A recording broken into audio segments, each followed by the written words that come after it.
Dans cette exposition, ils vont découvrir Louis-Philippe, le roi des Français, que l'on connaît mal, et son lien avec le château de Versailles, qui est plus important qu'on ne l'imaginerait. Vous savez qu'on a beaucoup communiqué au château toutes ces dernières années sur Louis XIV, Marie-Antoinette, qui sont nos deux vedettes, en fait. Ces deux personnages historiques qui font venir nos visiteurs d'un peu partout dans le monde à Versailles. Et en fait, on voulait montrer aussi Louis-Philippe, qui est une autre facette du château, c'est-à-dire la partie musée, quand les souverains français décident de ne plus habiter Versailles et que Louis-Philippe le fait transformer en un musée historique qu'on a appelé à l'époque les Galeries historiques de Versailles.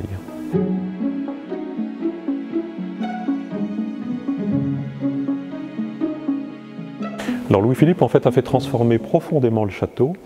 Il a respecté simplement, en gros, l'espace des grands appartements, qui était traditionnellement un endroit qui était toujours resté ouvert au public, même dans les moments les plus sombres de la Révolution. Ça peut surprendre aujourd'hui,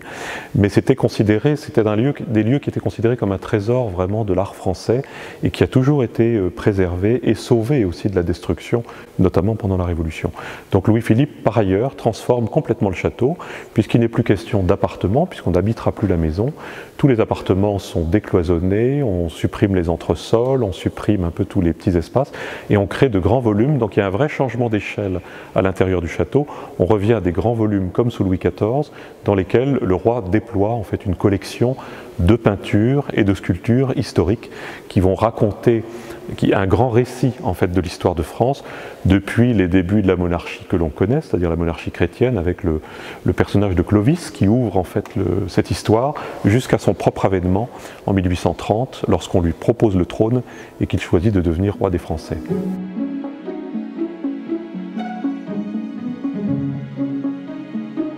Alors Louis-Philippe est vraiment l'homme qui a tenu Versailles, c'est son grand projet culturel et en fait il y consacre en gros tout le peu de temps que lui laisse la vie politique et le gouvernement de la France. En fait il vient ici très régulièrement, c'est-à-dire qu'il a fait pendant une quinzaine d'années qu'a duré le chantier, 400 visites à peu près, donc il vient en gros tous les 15 jours, et il suit de très près le chantier, c'est lui qui prend chaque décision, à la fois pour l'architecture des lieux, les dispositions des lieux, mais aussi pour les commandes aux artistes. Il y a effectivement une direction des musées qui propose des artistes pour les commandes, mais c'est Louis-Philippe qui tranche à chaque fois et qui détermine aussi souvent la façon dont un sujet doit être représenté, parce qu'il a une idée, lui-même il a une très grande connaissance de l'histoire de France et une idée très arrêtée sur ce que son musée devra dire, raconter aux Français. Alors cette inscription à toutes les gloires de la France, c'est le roi qui a voulu en cours de chantier la faire placer sur les façades du château. Et c'est d'ailleurs aujourd'hui, quand on arrive à Versailles, la seule chose que l'on voit de son musée à l'extérieur. Alors qu'autrefois il y avait tout un dispositif de statues dans la cour qui a disparu depuis. Son musée en fait, sa grande idée c'est que ce musée réconcilie les Français entre eux après les 40 années qui se sont écoulées juste avant son règne, c'est-à-dire entre le début de la Révolution en 1789 et la Révolution de 1830, où on est passé par différents régimes, la Révolution, le Directoire, le Consulat, l'Empire, les deux restaurations, les 100 jours, beaucoup de changements de régime, beaucoup de propositions qui ont été faites pendant tout ce temps-là, et lui veut réconcilier les Français autour d'un projet commun qui est celui d'une monarchie parlementaire à l'anglaise. Il propose à la France ce nouveau système et il propose aussi la paix. Donc voilà, la paix qui permettra de reconstruire la France d'une manière moderne, nouvelle, etc. L'exposition est effectivement l'occasion d'ouvrir des espaces au public qui ne sont pas toujours tous fermés. Disons que le grand public qui vient à Versailles ne les voit pas, mais ce sont des espaces qui sont en général visibles avec des visites conférences accompagnées, sauf les salles d'Afrique dans lesquelles nous sommes, qui sont utilisées pour installer les grandes expositions temporaires de Versailles, de la saison toujours automne-hiver. Et en fait, le décor que nous voyons aujourd'hui est complètement dissimulé derrière des structures d'exposition. Donc, à l'occasion de l'exposition, on dévoile ce décor et on montre ces grands tableaux qui sont consacrés complètement à l'histoire du règne. Ce sont des salles où Louis-Philippe a décidé de raconter l'histoire de son règne, oui, mais aussi l'histoire de ses fils, et en particulier la gloire militaire de ses fils, qu'il va tous envoyer aux armées pour des séjours plus ou moins longs, qu'il va mettre à la tête de corps expéditionnaires aussi, qui vont partir un peu partout. Et c'est la gloire de ses fils qu'il célèbre dans ces espaces-là.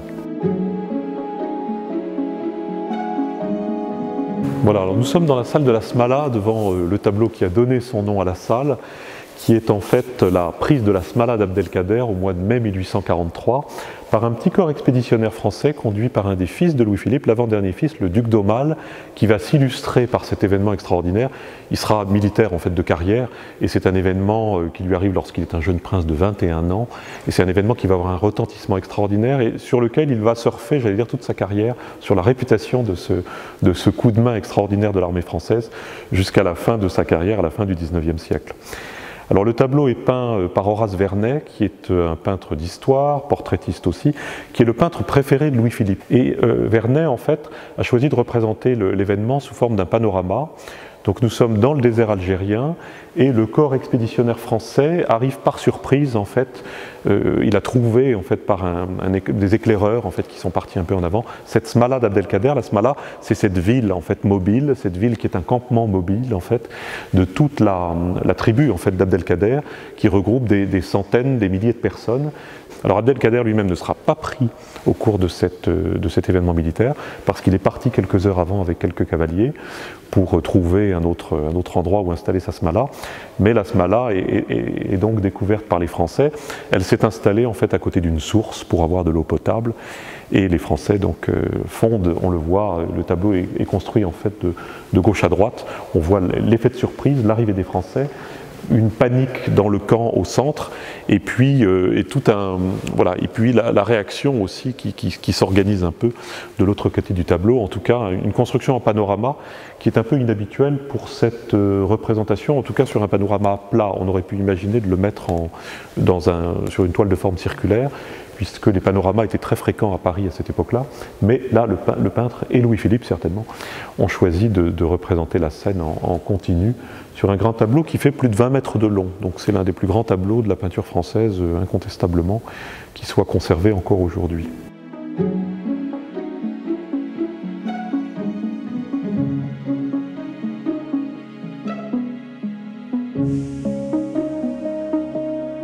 Voilà, alors là nous avons un tableau de Siméon Faure, qui est un peintre qui a travaillé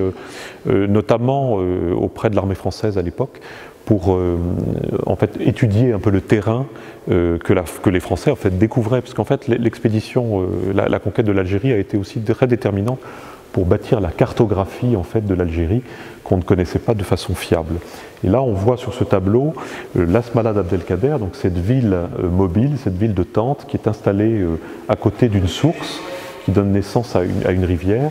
et où s'étaient rassemblés donc les troupes d'Abdelkader, son clan, sa famille, etc. Lors de leur escapade dans le désert. L'armée française en fait les a pourchassés pendant des mois dans le désert algérien sans arriver à les trouver, à les repérer, parce que la Smala est extrêmement mobile. Et à un moment donné, effectivement, il y a des éclaireurs français qui repèrent la Smala et qui alertent le corps expéditionnaire français. Et donc le duc d'Aumale peut, avec son corps d'armée, fondre sur la Smala pour prendre la ville. Son idée, c'est de capturer pas trop finalement tout l'entourage d'Abdelkader, mais Abdelkader lui-même, mais il a déjà quitté les lieux malheureusement, et les Français vont le poursuivre encore pendant quelques années jusqu'à ce qu'il fasse lui-même sa reddition à l'armée française à un moment donné.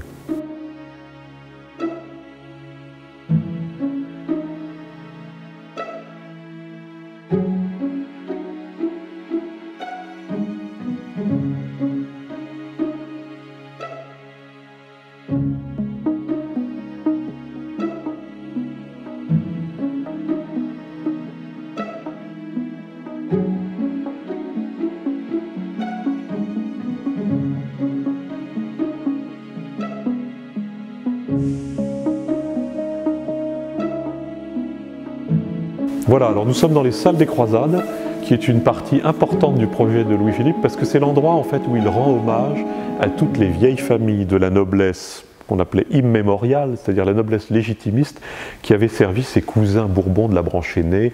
Charles X, Louis XVIII, et puis bien sûr les souverains de l'Ancien Régime avant. Et Louis-Philippe a besoin, pour réconcilier les Français en 1830, et pour se rallier aussi les suffrages de ces gens-là, de faire quelques gestes comme ça. Et pour cette noblesse, il veut parler des croisades, parce que c'est le moment en fait où toute la chevalerie de toute l'Europe se fédère pour aller délivrer le tombeau du Christ à Jérusalem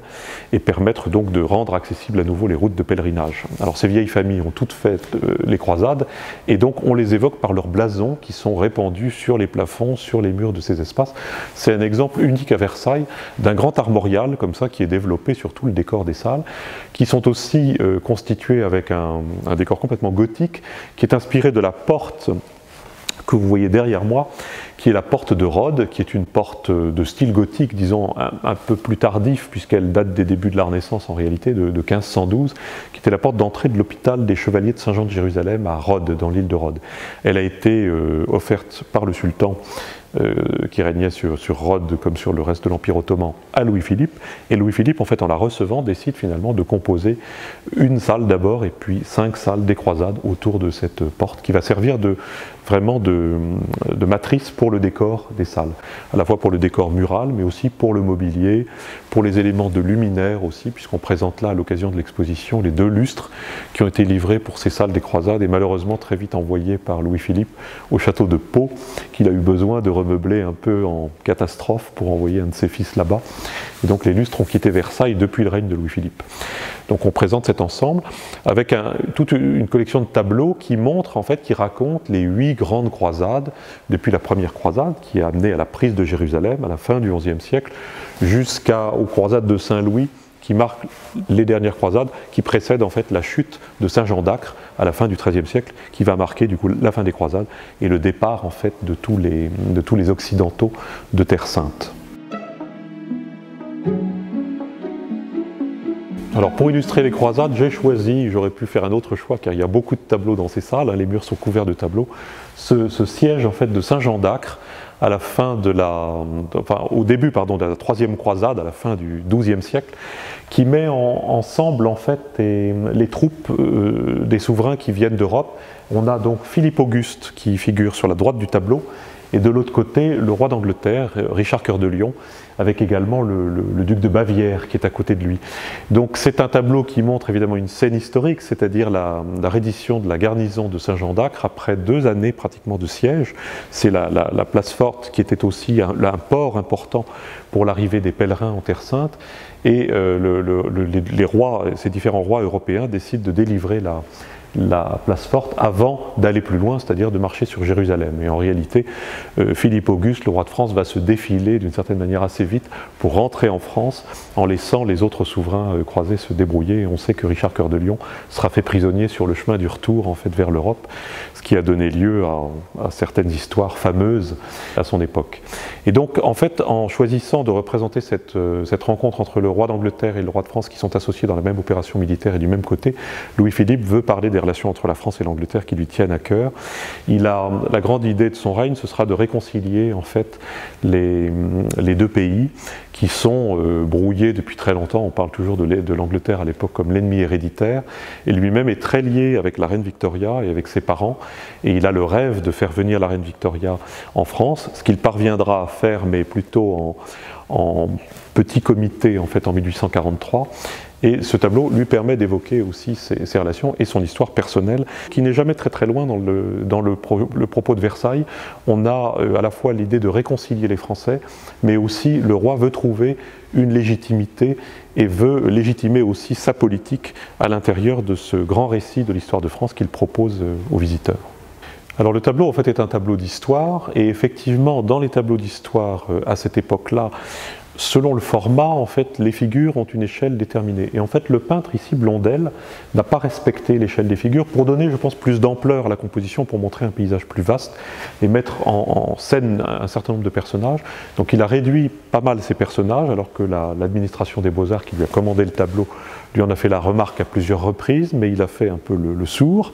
et il a finalement livré son tableau, qui a satisfait, parce que c'est un tableau qui est très coloré, c'est un tableau qui a aussi un charme oriental, et ça c'est aussi une chose nouvelle à ce moment-là dans la peinture, c'est que les artistes découvrent l'Orient, soit qu'ils fassent le voyage en Orient, comme par exemple Delacroix ou Horace Vernet qui iront au Maroc, en Algérie. Ça n'a pas été le cas de Blondel, mais en tout cas, il représente la scène dans un décor évidemment de forteresse gothique, et on a au premier plan tout le cortège en fait des Turcs qui représentent la garnison en fait, de Saint-Jean d'Acre, qui sortent, et c'est un cortège très coloré avec des personnages qui ont des attitudes très nobles, de beaux visages. Enfin, il y a vraiment une fascination des artistes français de l'époque pour cet Orient que l'on découvre, soit d'une manière un peu théorique à partir de récits de voyage ou de ce que les gens vous en racontent, soit effectivement en faisant le voyage directement dans ces pays-là. Donc il y a ce siège à la fin du XIe siècle, et un siècle plus tard, à la fin du XIIIe siècle, la chute de Saint-Jean d'Acre, c'est-à-dire les croisés sont obligés de lâcher la forteresse qui retombe aux mains des Turcs, et ça c'est le départ définitif des Occidentaux de Terre Sainte, c'est la fin, vraiment c'est le moment qui marque la fin des croisades. Voilà, nous sommes dans la salle du Sacre, qui est en fait une salle dont le décor a été complètement créé par Louis-Philippe, en fait, pour ses galeries historiques, donc au début des années 1830. En fait, c'était une grande salle des gardes, commune à l'appartement du roi et à l'appartement de la reine sous l'Ancien Régime, et en fait, elle n'avait jamais reçu de décor fixe. Donc Louis-Philippe a demandé à son architecte, Frédéric Neveu, de dessiner le décor que vous voyez aujourd'hui, et on y a installé 3 grands tableaux qui ne tenaient nulle part ailleurs dans le château, en fait, parce que les tableaux étaient trop grands, ceux dont c'était déjà plein Napoléon, qui avait commandé 2 d'entre eux, le Sacre et la distribution des aigles. Il avait dit à son peintre David, c'est bien beau de me peindre des tableaux aussi grands, mais maintenant il faut que je fasse construire un palais pour les mettre dedans. Donc les tableaux n'avaient pas eu d'affectation, c'est assez curieux, commandés par Napoléon, montrés très peu de temps à l'occasion du salon,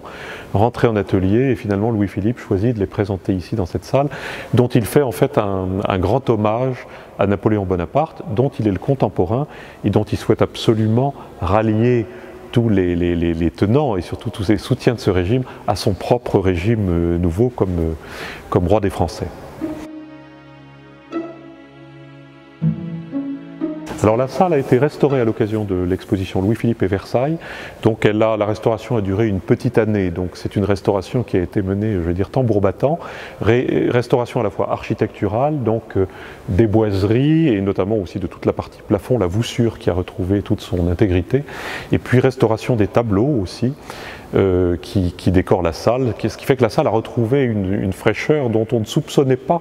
qu'on pouvait la retrouver en fait, et on n'avait pas imaginé que cette salle qui avait une bonne patine un peu ancienne pourrait donner un tel résultat finalement au terme de la restauration. Voilà, alors ce grand tableau est la distribution des aigles à l'armée après la cérémonie du Sacre en décembre 1804. Vous savez que Napoléon a proclamé l'Empire français en 1804 et il décide en fait de donner à cette proclamation une résonance particulière en Europe, notamment pour rassurer les pays étrangers, les puissances étrangères, toutes les monarchies européennes, et il choisit de se faire sacrer à Notre-Dame de Paris. Il choisit cette église et non pas la cathédrale de Reims pour se différencier des Bourbons de l'Ancien Régime. Il se fait sacrer à Reims le 2 décembre 1804 et 3 jours après, le 5 décembre, il remet le drapeau à l'armée au cours d'une grande cérémonie qu'il organise à Paris sur le Champ de Mars devant l'école militaire que l'on aperçoit en fait sur la gauche du tableau. Alors ça c'est une cérémonie d'un type nouveau. On verra qu'à chaque changement de régime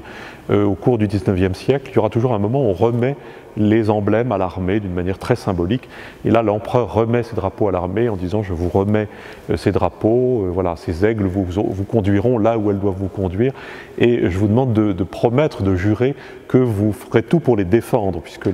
dans la symbolique de l'époque, lorsque le drapeau de la nation tombe entre les mains de l'ennemi, c'est une chose épouvantable qui est presque pire que la mort des hommes qui sont voilà, des faits dans la bataille. Et donc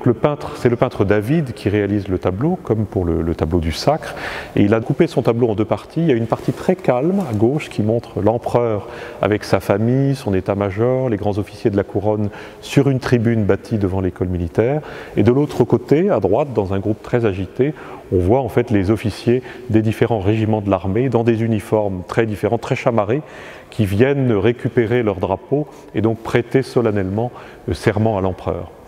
Alors pour la petite histoire, le peintre avait prévu une allégorie, une victoire, en fait une figure volante qui aurait été placée au-dessus des soldats dans la partie droite du tableau, mais il y a renoncé, probablement peut-être à la demande de l'empereur, qui n'aime pas beaucoup la représentation de type allégorique, qui est très liée, connotée en fait Ancien Régime. Il préfère des choses des représentations finalement plus fidèles à la réalité. Et le peintre a été aussi également obligé de remanier son tableau après que Napoléon en 1810 et à la fin de 1809 ait divorcé de l'impératrice, de la première impératrice Joséphine, qui était représentée à ses côtés dans le tableau. David était à ce moment-là en train de terminer le tableau, il doit le présenter pour le salon au début de l'année 1810, et il est obligé de retirer la figure de l'impératrice, donc on a une espèce de vide à côté de la figure de Napoléon, que le peintre a essayé de remplir en redressant la jambe du beau-fils de l'empereur, le prince Eugène, qui figure derrière lui, comme pour occuper cet espace où il n'avait pas le temps en fait, de représenter quelqu'un d'autre et surtout pas la nouvelle impératrice, donc tout le monde savait très bien que le mariage était très récent et qu'elle n'avait pas assisté à la cérémonie de 1804. Donc c'est un tableau fameux de David qui a été à l'époque, évidemment comme tous ces tableaux, gravé pour être reproduit, puisque Napoléon, grand homme d'image, voulait évidemment montrer, répandre dans toute l'Europe les représentations de son couronnement qui marquait évidemment un changement pour le régime politique en France et aussi pour l'équilibre de l'Europe. Alors Louis-Philippe en fait a fait installer le tableau là, dans cette salle de Versailles, parce que le tableau n'avait jamais en fait eu d'affectation. David le peint, il le présente au salon de 1810 et tout de suite après le salon on ne sait pas que faire du tableau, donc David le reprend dans son atelier. Sous la Restauration, lorsque Louis XVIII revient en France, le tableau est mis un peu au rencard, en magasin, et finalement Louis-Philippe décide de le sortir avec les autres tableaux de cette salle. Il les installe ici et avec lui, on peut dire que pour la première fois, ces tableaux sont présentés de manière permanente, donc le public peut les voir depuis de nombreuses générations, alors que les contemporains de Napoléon ne l'ont pas vu pour beaucoup d'entre eux, et en tout cas pas très longtemps. Ils en ont peut-être vu la gravure, mais pour la plupart d'entre eux, pas le tableau original. Alors Louis-Philippe est devenu roi des Français en 1830 à la faveur d'une révolution qui a renversé son cousin de la branche aînée des Bourbons, Charles X. Il aura toujours un problème de légitimité, on lui a beaucoup reproché d'avoir ramassé la couronne dans le caniveau, on lui reproche le vote célèbre de son père qui a voté la mort de Louis XVI pendant la Révolution. Lui-même va pourtant régner sur la France pendant 18 ans, c'est un règne essentiellement fait de paix, il y a quelques événements militaires bien entendu, dont le plus important est la conquête de l'Algérie. Mais le roi a proposé un régime parlementaire, une monarchie parlementaire à l'anglaise, ce qui supposait de sa part de régner, mais pas de gouverner. Mais il a pris goût au pouvoir, il a attendu, il faut dire ce moment-là, très longuement tout au long de sa vie, et finalement, au terme de 18 ans, il n'a pas vu les évolutions de la société française, il n'a pas vu les évolutions liées aussi à la révolution industrielle, puisqu'en France, la révolution industrielle est parfaitement calée, j'allais dire, sur son règne, et il est renversé par une nouvelle révolution en 1848. Alors il quitte la France d'une manière beaucoup plus incognito que ne l'avait fait son cousin Charles X en 1830, donc il a dû être très mortifié de ça, et il trouve refuge en Angleterre, où la reine Victoria, bien que la France et l'Angleterre à ce moment-là se soient à nouveau brouillées pour des affaires politiques, commerciales, etc., lui offre l'asile, et il meurt au château de Claremont, près de Londres, en 1850. Voilà, c'est la fin de ce règne de Louis-Philippe, qui avait eu beaucoup d'enfants, dont le règne avait semblé très prometteur à un moment donné, et son règne a été oublié. La République est proclamée après son départ, et puis finalement de cette République on passe au Second Empire, qui aura évidemment une image beaucoup plus prestigieuse pour les Français jusqu'à la défaite finale de Sedan. Voilà, et Louis-Philippe est ainsi un peu l'oublié, il est passé un peu à la trappe de l'histoire, et les Français d'aujourd'hui l'ont malheureusement bien oublié.